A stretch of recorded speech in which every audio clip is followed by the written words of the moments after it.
Hello friends, welcome to bliss cinemas. இன்னைக்கு நம்ம Tamil டப்பிங்ல release ஆயிருக்க சாட்டர்டே நைட் படம் எப்படி இருக்குன்னு பார்க்க போறோம். வாங்க வீடியோக்குள்ள போகலாம். இந்த படம் பார்த்தீங்கன்னா ஒரு காமெடி டிராமாவா ரிலீஸ் ஆயிருக்கு. இப்போ இந்த படத்தோட கதையை பத்தி பார்க்கலாம். இந்த படம் பார்த்தீங்கன்னா 1975 காலகட்டத்தில் நடக்கிற மாதிரி காமிச்சிருக்காங்க. அக்டோபர் 11, 1975, அது ஒரு சனிக்கிழமை. அன்னைக்கு நைட்டு பார்த்தீங்கன்னா ஒரு காமெடி ஷோவை ஏர்ல லைவ்ல விடணும் அப்படின்ட்டு பிளான் பண்ணி அதுக்கு உண்டான வேலைகளை பார்த்துக்கிட்டு இருக்காங்க. அதுல இருந்து கரெக்டா ஒரு 90 நிமிஷத்துக்கு முன்னாடி பார்த்தீங்கன்னா அதில் நடிக்கிறவங்களோட அக்ரிமெண்ட்டே இன்னும் சைன் ஆகாம இருக்கு. அதே மாதிரி பார்த்தீங்கன்னா சீட்ஸும் ஃபில் ஆகாம இருக்கு. அது மட்டும் இல்லாம ஏன் ஸ்கிரிப்டே கூட ஃபைனல் பண்ணாம இருக்கு. இன்னும் காஸ்டியூம் ப்ராப்ளம் அது இதுன்னு பல ப்ராப்ளம்கள் நடக்குது. இதெல்லாம் தாண்டி அந்த ஏர் ஷோவை எப்படி இவங்க பிளான் பண்றாங்க, கரெக்டா அந்த டைம்க்கு இவங்களால கொடுக்க முடிஞ்சுதா இல்லையா, மக்கள் அதெல்லாம் பார்த்து எப்படி பண்றாங்க அப்படின்ற மாதிரி போற படம் தான் இது. இப்போ இந்த படத்தோட பாசிட்டிவ் நைட்டை பத்தி பார்க்கலாம். பாசிட்டிவ், தமிழ் டப்பிங் ரொம்ப நீட்டா லிப்சிங் கூட பண்ணி கொடுத்துருக்காங்க. ஸ்டோரி பிளாட் வைஸ் பார்க்கும்போது பாத்தீங்கன்னா ஒரு இன்ட்ரெஸ்டிங்கான ஸ்டோரி பிளாட் தான். அதை முடிஞ்ச அளவு நீட்டா பிரசன்ட்டும் பண்ணிருக்காங்க. பெர்ஃபார்மன்ஸ் வைஸ் பார்க்கும்போது படத்தில் நடிச்சிருக்க ஒவ்வொருத்தருமே நீட்டான பெர்ஃபார்மன்ஸ் பண்ணிருக்காங்க. குறிப்பா அவங்க பண்ற காமெடி போர்ஷன்ஸ் ரொம்ப நீட்டா ரொம்ப நேச்சுரலா ஒர்க் அவுட் ஆயிருக்குன்னு சொல்லலாம். அதுல பல கேரக்டர்ஸ் இன்ட்ரோடியூஸ் பண்றாங்க. எல்லா கேரக்டருக்குமே ஓரளவு நீட்டான ரைட்டிங் கொடுத்துருக்காங்க.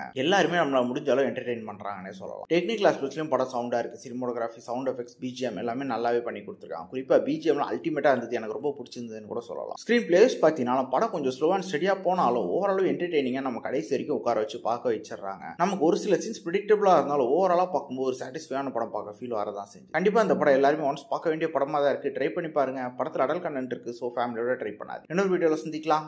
தேங்க்யூ.